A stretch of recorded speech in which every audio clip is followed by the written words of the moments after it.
Welcome to From the Spectrum podcast. This is a podcast about autism.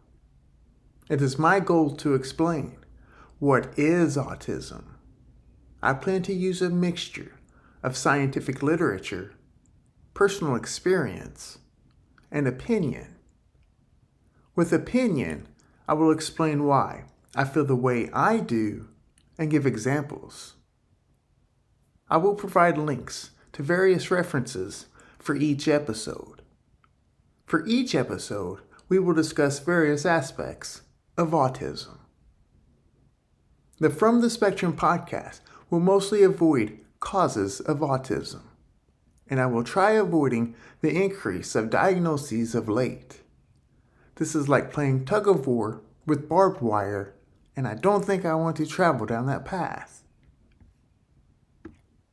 For today's episode, we will cover autism and education. Any conversation around education ought to be taken serious. The conversation about education is dangerous. It's touchy.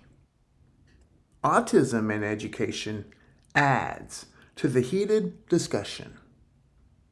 There is so much going on in education, even within a single school building. Many types, many differences with curriculum, learners, educators, corporations, staff members, rules and regulations. With autism will grab attention of those involved. Staff, for the most part, even educated staff on the topic, are uneducated. Education cannot and should not have much weight on their opinion. Undergraduate level to, all the way up, the highest degree. Some of this population needs to reconsider their involvement. In the show notes, I mentioned the podcast is for the lay public and professionals. Mostly, in education, they are distributed somewhere in between. It is my goal for this episode that others involved with people with autism can receive further information so they can make informed decisions, either for themselves or for their loved ones. Parents get hitched on their opinion. Their, meaning school staff. What's coming out of the school building? Which should count, but it needs to be considered. Their knowledge, their education, their experience of autism. Is it enough? And one should consider the goal of the school is to have the child docile and behaving correctly to the school's definition, as much and as fast as possible, and whatever is needed to make that happen. At times, humans have enough. They want solutions, answers. They want things taken care of. And to qualify my comments, undergraduate level, teachers to support service type, or even master's level, staff are not qualified to understand autism's full complexity. Few are. Now, I realize, unless it is a school psychologist, in which they should still be questioned, diagnosing autism does not come from here. It takes specialization, certain licenses, but more importantly, experience, and the ability to remove implicit biases, to quiet those when dealing with the other person, the person with autism, or the suspected autism.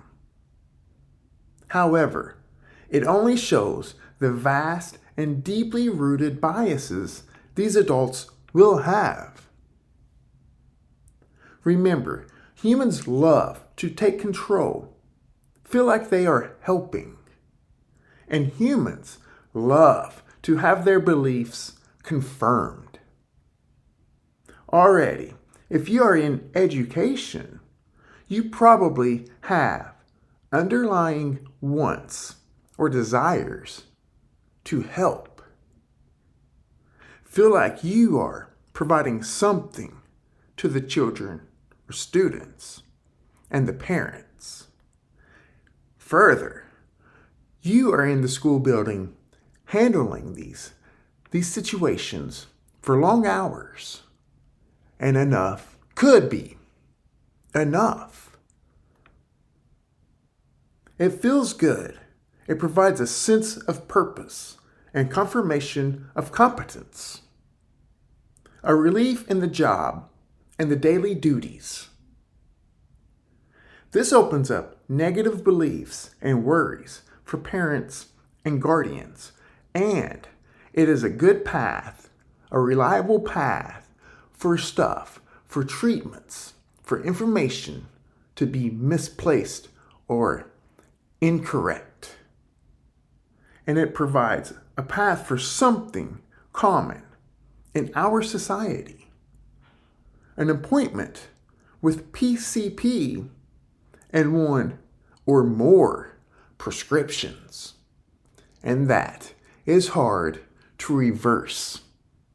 If anything, doses will increase or more prescriptions will be prescribed. As a side note, we'll just take a hard pause here. Go into your search bar and type in CAGR, compound annual growth rate, is what that stands for. CAGR of antipsychotics for 2023 to 2030. Society loves to prescribe medication. That is our first line of defense. Children and adults get prescribed antipsychotics, antidepressants, psychostimulants. We are giving these things to children to sit down, behave, and act right. Do what you're told. I think our era will be known as the over-prescription era, or the great prescription era, or something along those lines. Psychostimulants and ADHD has a sharp increase. Hopefully, this will clean up closer to, let's say, 10 years from now than 100 years from now. Can we sustain this paradigm? You can search Rockefeller medicine or Rockefeller and medicine men, medicine and capitalism. Further, the top revenue business types from 2023, 3 of the top 5 business types include medicine and healthcare. These are all cleared profits, revenue. That was a long turn from the school and staff not being educated for properly understanding what is autism. However, everything I just mentioned is directly involved with the situation. It is our first line, our first option. Similar to the healthcare rant and that not working, what we are doing in education is not working. Autism or not. The worst thing the government has done is not remove itself from education. They tried. They seemingly failed. So, next. Okay, the school day.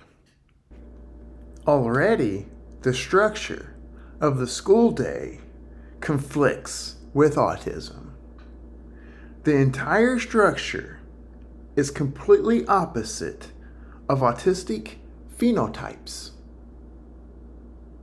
Both criteria A and B, the social communication and interaction, and the repetitive, restricted behaviors. Before we move on, maybe you need to know criteria B a little bit better. Please research what criteria B looks like. If you think it is odd or different type of behaviors, then you are evaluating it with limited critical thinking. Maybe you are offended because your capacity to think is limited. Maybe you view life through a narrow lens. And maybe that is easier. It limits the conflict, the agitation or frustration underlying learning.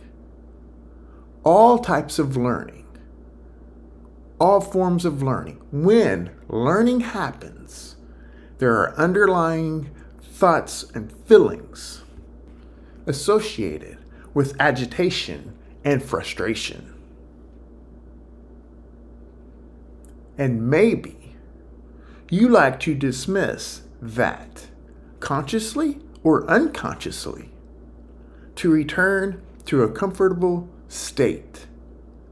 Remember, something that keeps us within ourselves, autism, something that keeps autistics within ourselves, is the amount of possibilities and interest, just enjoyment of those.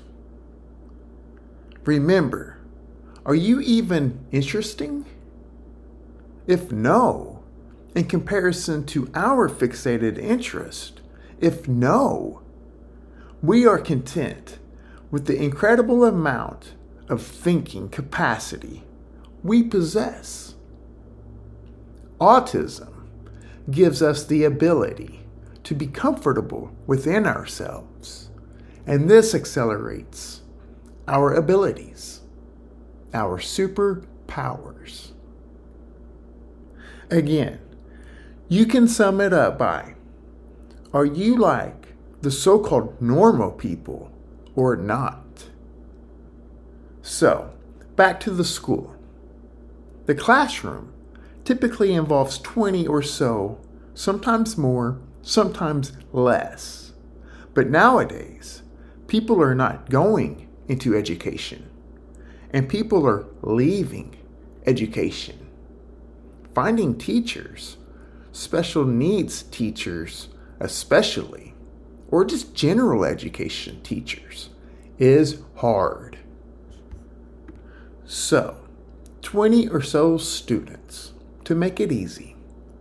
Remember criteria A. The classroom requires a social dynamic, a speech and language dynamic, and of course, sensory processing dynamic.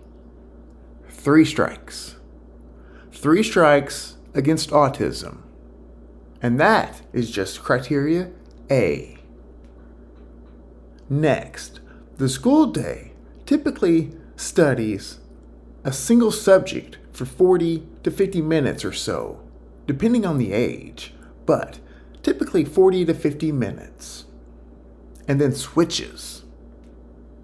40 to 50 minutes on the next subject, and switches and repeat all day.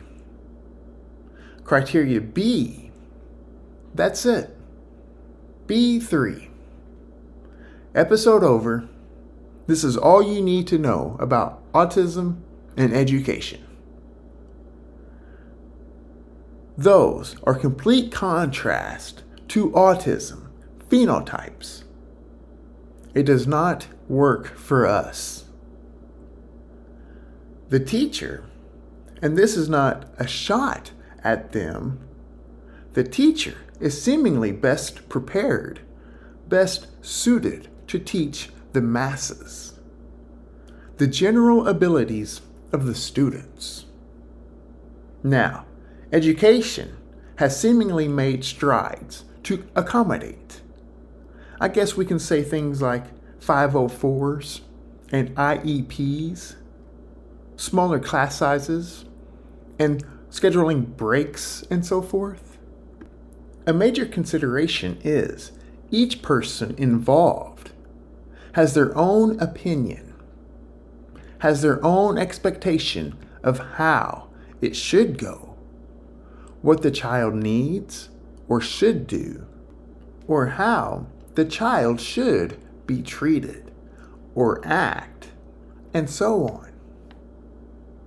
And each individual involved has their own knowledge, sometimes, or most times, a limited knowledge of what is autism.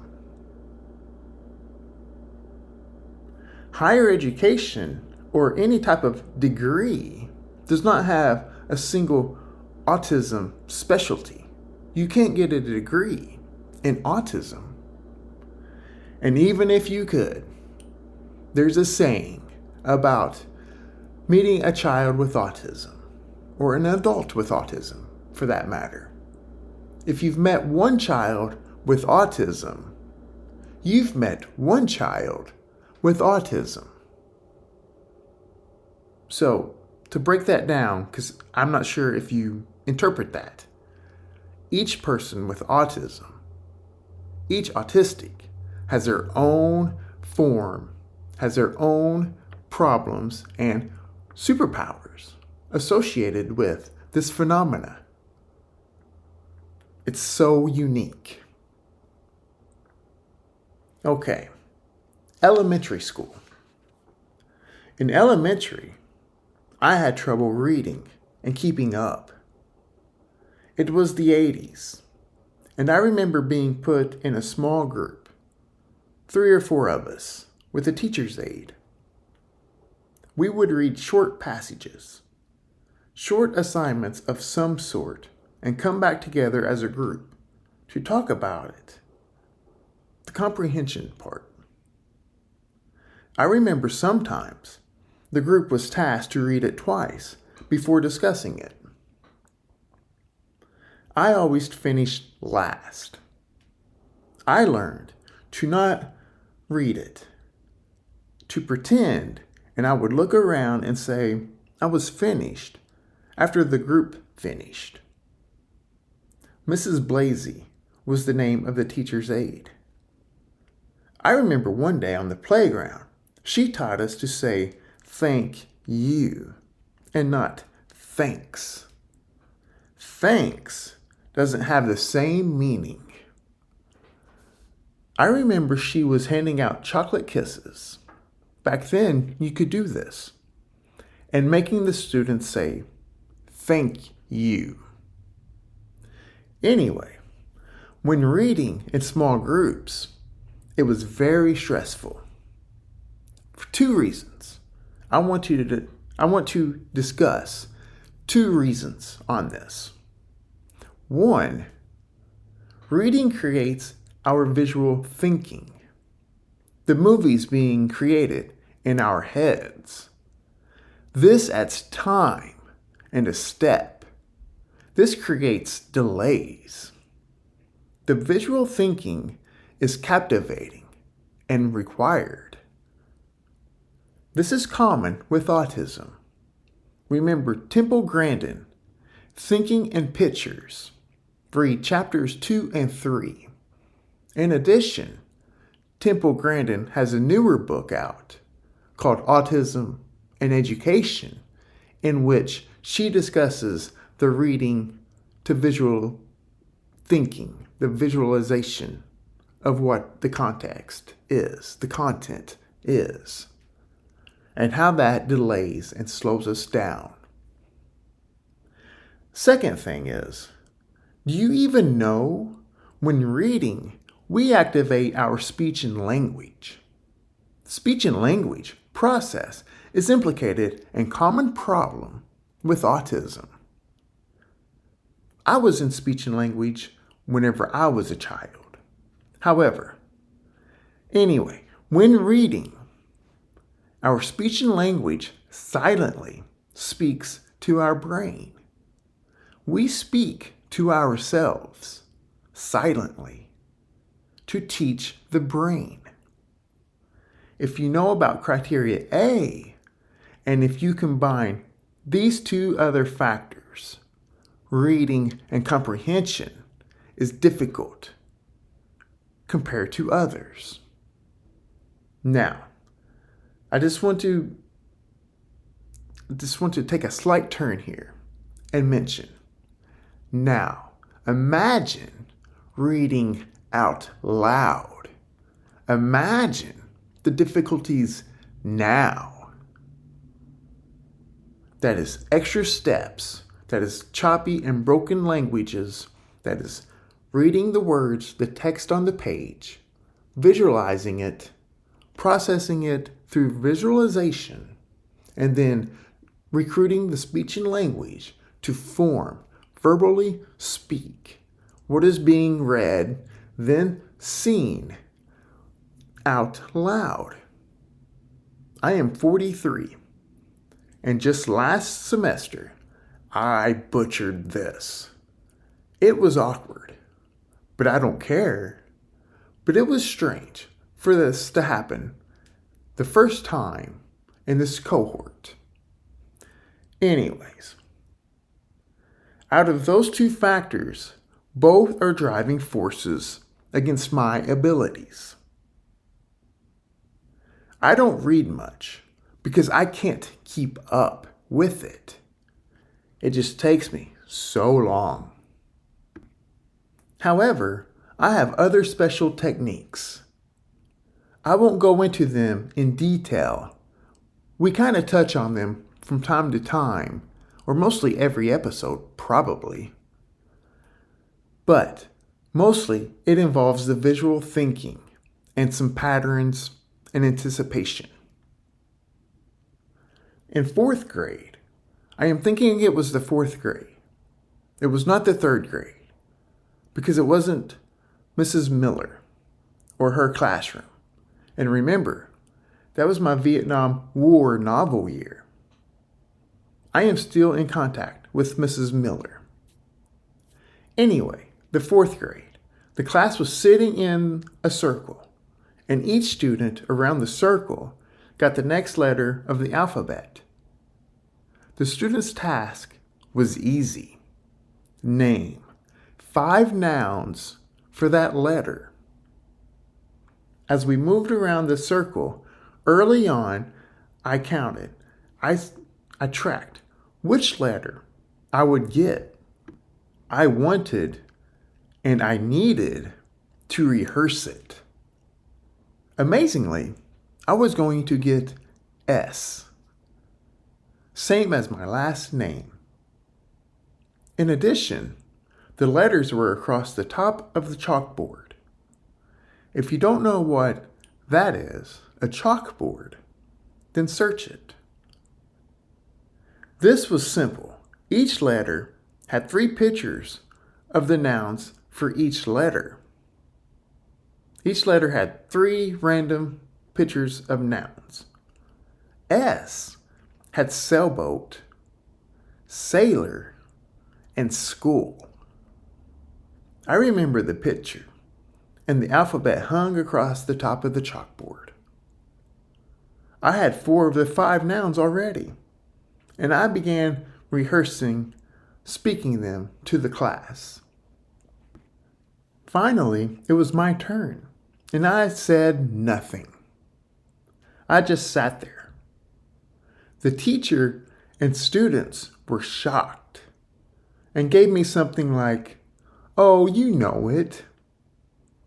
They also started to encourage me.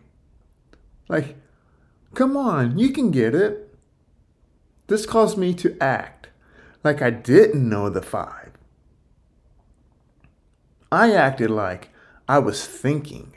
I was concentrating really hard on it. But I wasn't. I just wasn't going to speak. Time's up. Not that there was a time limit or anyone else experienced this. The teacher and students named 5, and I awkwardly sat there. I cannot explain it. It was decades ago. It was the mid to late 80s. My troubles with education would continue and only become more challenging each year. Today, I still have challenges with spelling and subject-verb agreement. Now, I realize subject-verb agreement is not necessarily uncommon in society. Remember my comments on the English language. It's a little pretentious and lazy to me. I am unsure what came first, my struggles in school or giving up. But I had no confidence or trust I could do anything in school besides art. All levels of education, from elementary to high school, I excelled in art classes. Typical brains go from general to detail. They look at the whole picture first. We see details, and not that others don't. We go from detail to general. When I worked in an engineering department, we would call something like that reverse engineering. The slight details come first and come fast. I remember looking at pictures while doing the ADOS 2 Mod 4 and just being caught on slight details of pictures whenever I was supposed to be moving along. In high school, I barely made it. Mentally, I quit, and physically, I nearly quit a couple of times. Quit school for good. I couldn't keep up in class, and with each class, those generalized class requirements, and in that environment. In high school, I changed schools. Then I changed back, but I had to do an alternative school first. Pathways to Success. The alternative school was my senior year, and it was known I might not have enough credits to graduate. Alternative school was the first time in a long time I thought I could do it. Pathways to Success lasted through the beginning of the second semester of my senior year, so it was close. One objective is proving I could do general education classrooms, prepping me to return to those classrooms. Alternative school was a small class. We had 4 to 5 students. It was slow-paced, reduced subjects, one teacher, and a quiet classroom. It was great for me. Then I was integrated back into the general classrooms. My troubles returned. On paper and on record, official record, I did make it. At the end of the semester, my senior year, teachers would call students up to review their grade This was standard. It was the old grade books, nothing electronic. Students' name listed in rows, assignments listed in columns at the top, and scores listed across the row, with accumulated scores at the end. A newer male teacher called me up. 58%. And asked me, "You might not graduate, right? How does that make you feel?" I didn't know. And after a long pause of looking at the 58%, I honestly did not know. Eventually, I answered back, "I don't know." Later, I found out when the final grades were handed out on the paper grades, the report cards. Nothing electronic. The grade was changed to a 62.5%. A D- is the letter grade I have on that report card. I have my high school transcripts because of everything we're discussing today as a reminder of what occurred to me. It's not an excuse. It's just reality. And at the time, the male teacher called me up and showed me the 58%. Assignments and grades were finished.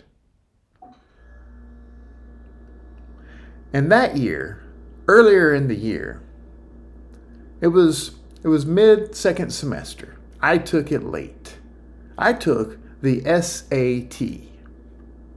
A component of the education plan for me was preparing me for post-graduation, either an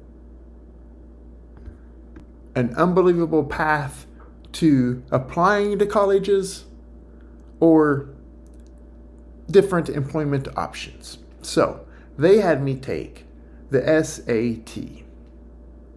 I scored a 640 on the SAT. 640. A part of the autism assessment is a full psychological assessment. I have scores and abilities from this assessment that puts me into very superior ranges relative to the population comparisons. Very superior. High averages to very superior on many different items. And some abilities or inabilities that are low average to extremely low, or words like impaired or severe ranges. We have superpowers and superdeficits. How are the schools and the educators supposed to facilitate each one of these so the child, the student, can excel in these environments? It doesn't seem fair to either one. Some of my superpowers from the assessment, high average to very superior, includes processing speeds. Remember the rate of information, the sensory processing phenomena, the fire hose of information, as Diceroth called it. That EI conversation. Know that in some environments, in some context, this is superior. This is a superpower. This is better than most of society. But in some environments, it is a super deficit. Struggled. I cannot be in those environments. Understand that. Also, visual reproduction. Remember the details first.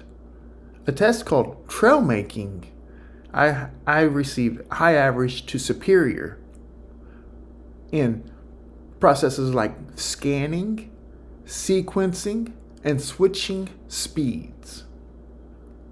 Remember, autism has rigid thinking, B3, so rules are rules, mostly as long as they are clear to us. We define a clear rule set and we do that. That is one of the jobs of the prefrontal cortex, understanding rule sets. And then recruiting what is necessary. Remember the activating and inactivating things.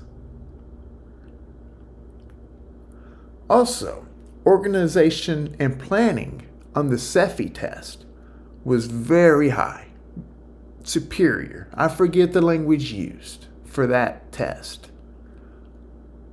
And then some superdeficits include working memory. Remember the keeping up, that processing, some information into visualization. This complicates our short-term or that working memory. General adaptiveness, conceptualizing, and of course, socialness and leisure or severe. The outside world is chaotic. Generally speaking, education is arranged around the middle, the average. This is where the majority of the population falls. And one final conveyance of some troubles that I have, and other students out there will probably have too.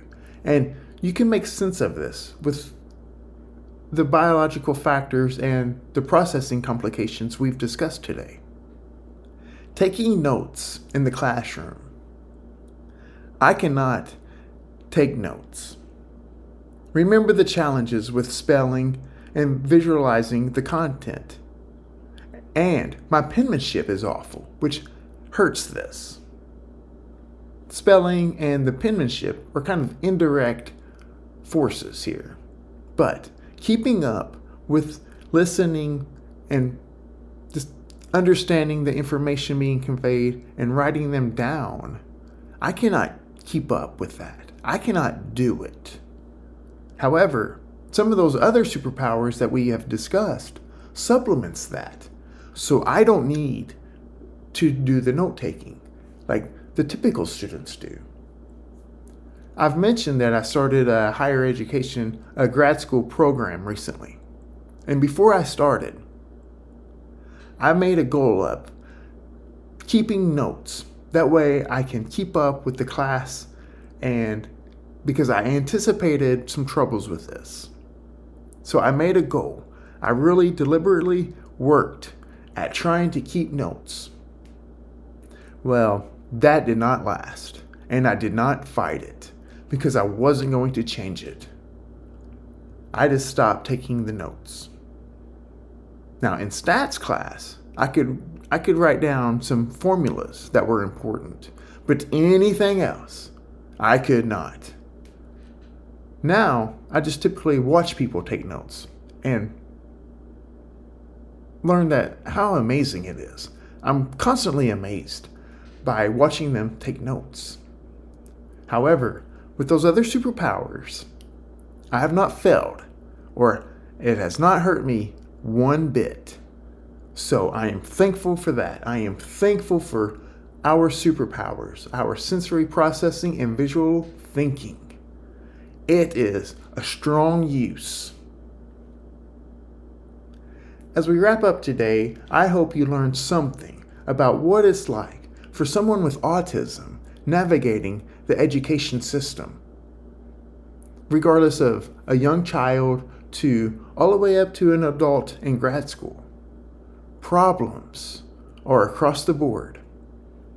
Each stop, each level, there are massive amounts of problems. However, there are techniques and differences that can be utilized that can serve the autism with great benefits. This is the direction, the focus that I hope others can take recognize, and take. Don't try to change someone with autism because they are different than you. If you are listening and enjoy the episode or enjoy the podcast, please feel free to leave a review or rating. In podcasting, reviews, ratings, and downloads are huge, and I very much appreciate your feedback. If you would like to contact me, please email at info.fromthespectrum@gmail.com. Thank you for listening to From the Spectrum podcast.